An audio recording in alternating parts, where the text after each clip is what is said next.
इस वक्त हमारे साथ मौजूद हैं यूपी सरकार के मंत्री संजय निषाद जी। सर, राम राज्य राम राज्य आ रहा है, लौट रहा है वापस अयोध्या में। राम लला की प्राण प्रतिष्ठा होने जा रही है। मैं सभी देशवासियों के साथ इस देश के यशस्वी प्रधानमंत्री माननीय मोदी जी को मैं धन्यवाद दूंगा, नड्डा साहब, गृह मंत्री जी को, माननीय योगी आदित्यनाथ को, अब बीजेपी के समस्त जितने भी अनुसांगिक संगठन हैं उनके कार्यकर्ताओं कि प्रधानमंत्री तो बहुत आया, बहुत सरकारें आई गई, लेकिन राम मंदिर बनने का बनाने का सौभाग्य माननीय मोदी ने दिया। हम निषादों के लिए और बहुत सौभाग्य है कि निषाद राज के आत्म बाल सखा भगवान राम वर्षों से पड़े हुए उस मंदिर को बनाने में कितने लोगों ने अपने बलि दिए, कितनी लोगों की इच्छाएं थी, पूरे देश दुनिया के लोगों की श्रद्धा। हम निषादों के लिए और गर्व है कम से कम कि राम मंदिर बन रहा है। राम मंदिर के साथ साथ वहाँ ऋषियों में निषाद राज की मूर्ति भी लग रही है। और गर्व की बात है कि निषाद राज के वंशजों को, कि निषाद राज की धरती को प्रयागराज पर जब उतरे माननीय मोदी जी तो सबसे पहले निषाद राज को प्रणाम किया था और उन्होंने एक 56 फुट की भगवान राम और निषाद राज की मूर्ति लगाई और जहाँ रात्रि विश्राम किया था भगवान राम ने जब वनगमन गए तो भगवान राम निषाद राज ने कहा, हे राम मित्र थे मित्र हो। पहला दर्शन उन्होंने किया कि मित्र थे मित्र हो और भविष्य में रहोगे। आज आपके अंदर दिव्य शक्ति मैं देख रहा हूँ, ईश्वर के रूप में आज आप प्रकट हुए। तो पहला दर्शन अगर राम भगवान के रूप में किसी ने किया था तो निषाद राज ने। तो हम निषाद राज के वंशजों को कितना गर्व है कि वहाँ 56 फुट की मूर्ति, पर्यटक स्थल घोषित 20 करोड़ और राम मंदिर बन रहा। और अयोध्या में जाकर निषाद राज के वंशज के वहाँ उस जो निचले पावदान पर हो, सूरज माझी के यहाँ चाय पीना, उनके बच्चों कदम रखना, तो ये हम सौभाग्यशाली हम लोग। और आज के दिन में उससे त्रेता में कभी भगवान राम ने अपने जब राज्याभिषेक हुआ 14 वर्ष बाद तो उस कैबिनेट जो बनी बैठी तो उस कैबिनेट में सबसे पहले आमंत्रण निषाद राज को था। तो निषाद राज बुलाए गए और दोनों ने मिलके जब पहली नीति बनी तब राम राज आया। फिर वही राम राज आया है, सुख का राज। सुख का राज, सभी जाति सभी धर्म को बिना भेदभाव का लोगों को योजनाओं के माध्यम से विकास की बताना, 80 करोड़ लोगों को अनाज देना, 80 करोड़ लोगों को एक मुफ्त भोजन देना, इलाज कराना, क्या था। मुगलों अंग्रेजों ने तो उजाड़ा था, पिछली सरकारों ने भी कोई कोर कसर नहीं डाला। आज इसीलिए जो अयोध्या है, अयोध्या दुनिया का एक आस्था का केंद्र रहा और उस आस्था जो राम मंदिर बनाने के लिए उन जिन जिन लोगों ने बलिदान दिया, जिन लोगों ने उन्होंने राम मंदिर आंदोलन चलाया, उस सब का एक बहुत बड़ा योगदान रहा और उसको साकार करने मोदी जी आ रहे हैं 22 तारीख को। हम उत्तर प्रदेश वासी स्वागत करते हैं और पूरे पूरे देश दुनिया में जिस तरीके से उस ज़माने में जब वापस आए थे, दीपावली हुई थी, तो फिर पुनः पूरे दुनिया में जहाँ जहाँ हमारे इस आस्था के लोग बैठे हैं सब लोग उस पर दीपावली के रूप मना रहे हैं, इसलिए हर्ष का विषय है। बिल्कुल सर। तो जैसे आपने बताया कि रामलला लौट रहे हैं, अयोध्या वापस आ रहे हैं, लेकिन यहाँ पर विपक्ष लगातार राजनीति करता हुआ नजर आया है और विरोध करता हुआ नजर आया है। देखिए, राम भक्तों पर जिस गोली चलाए हों उनको दर्द तो होगा ना। हमारे बोली से बड़ी बोली हो गई, जय श्री राम जय निषाद राज की। इस बोली ने इन विपक्षियों का बोली बंद कर रखा है।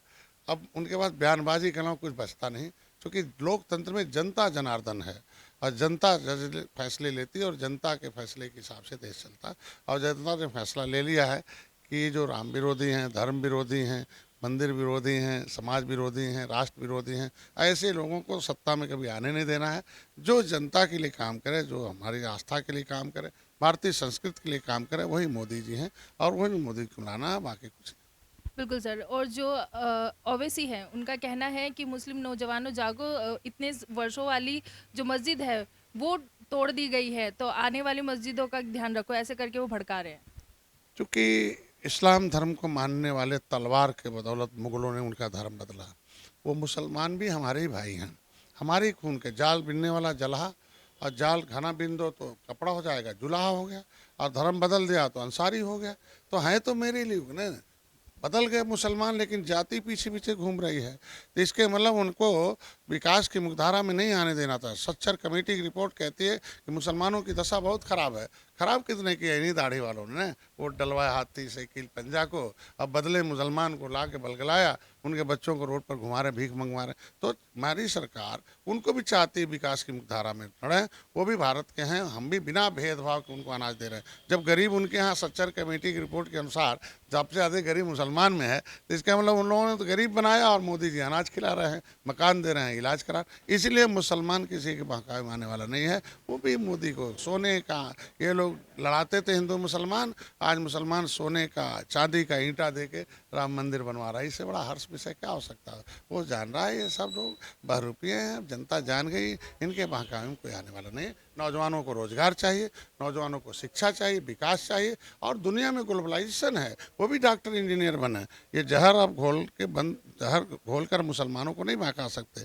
मोदी जी का वो चिप फिट हो गया कि नहीं, मोदी जी डॉक्टर बनाएंगे, मोदी जी इंजीनियर बनाएंगे, मोदी जी अब विकास के धारा में उनको नौकरी देंगे, मोदी जी अनाज इलाज सब दे रहे हैं, तो सब भविष्य भी वही बनाएंगे। इसलिए अभी नेताओं के चक्कर सर, आप निषाद पार्टी के अध्यक्ष हैं, तो क्या कुछ रणनीति है लोकसभा चुनाव की? और रणनीति, भगवान राम और निषाद राज आए, राज खत्म हो गया। त्रेता में निषाद राज ने अपनी सेना दिया, खत्म हो गया। राम लक्ष्मण भरत सीता मैया गए थे और नदी पार कराया था निषाद राज ने, उसी में बैठे चित्रकूट तक गए थे निषाद राज, और जब अपनी सेना दिया, रावण राज खत्म हो।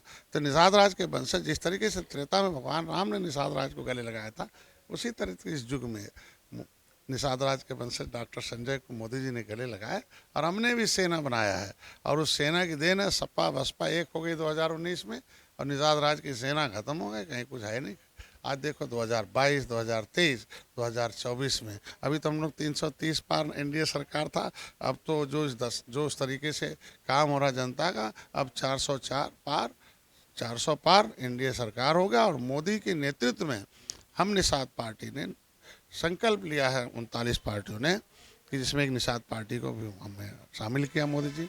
और हम लोगों ने संकल्प लिया कि मोदी जी के नेतृत्व में चुनाव लड़ना है, उनको फिर से प्रधानमंत्री बनाना है और विश्व गुरु भारत को बनाना है। और मोदी जी ने वादा किया कि हम अर्थव्यवस्था को तीसरे नंबर पर लाएंगे, भारत को फिर से ताकतवर बनाएंगे और इस देश के लोगों को जन कल्याणकारी नीतियों को धरातल पर पहुँचाएंगे। इसलिए मोदी जी के साथ पूरे देश से हर जाति, हर धर्म, हर वर्ग के लोग हैं। इसलिए मोदी दुनिया कर रही है। मोदी जैसा कि निचली पावदान पर रहने वाले व्यक्ति निषाद है ना, प्रधानमंत्री मत्स्य संपदा योजना, निषाद राज बोट योजना है, मुख्यमंत्री संपदा योजना, फ्री का बीमा है, किसान फिशरीज क्रेडिट कार्ड है, बिना गारंटी के 1,60,000 रुपये है।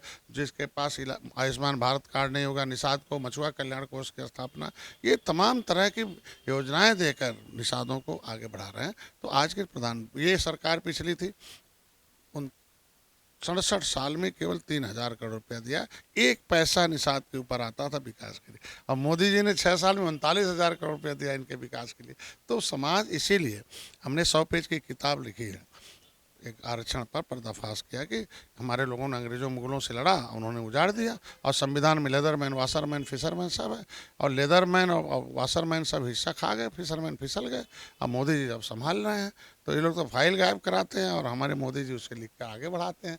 तो आगे मोदी जी इस तरीके से महिलाओं, युवाओं और अपर कास्ट ने मोदी जी को एक मुश्त वोट देकर सत्ता में पहुंचाया, मोदी जी को एहसास कराया। तो 10% आरक्षण उन्होंने लिखा और महिलाओं को 33%। तो हमारा तो आरक्षण लिखा हुआ, हम निषादों से कहते हैं भैया तुम भी आओ, मोदी जी को एक मुश्त वोट दो 18%, और मोदी जी को जीत कर गद्दी बैठाओ और मोदी सब कुछ करेंगे। देखो जितना हो सकता है, किसी ने निषादों का तो नाम नहीं लेते थे। मोदी जी अगर जिसकी चिंता मोदी जी करते हों, जिस निषादों की, गरीबों की चिंता निचले पावदान पर मोदी जी करते हो, तो उसमें हम लोग चिंता करने की क्या जरूरत है? बड़ी चिंतन करिए और मोदी जी को डालिए। इसलिए 18% आबादी निषाद, मोदी रट रही, जय निषाद राज, जय श्री राम, बिना भगवान राम के बिना निषाद राज अधूरे हैं, निषाद राज के बिना भगवान राम अधूरे हैं।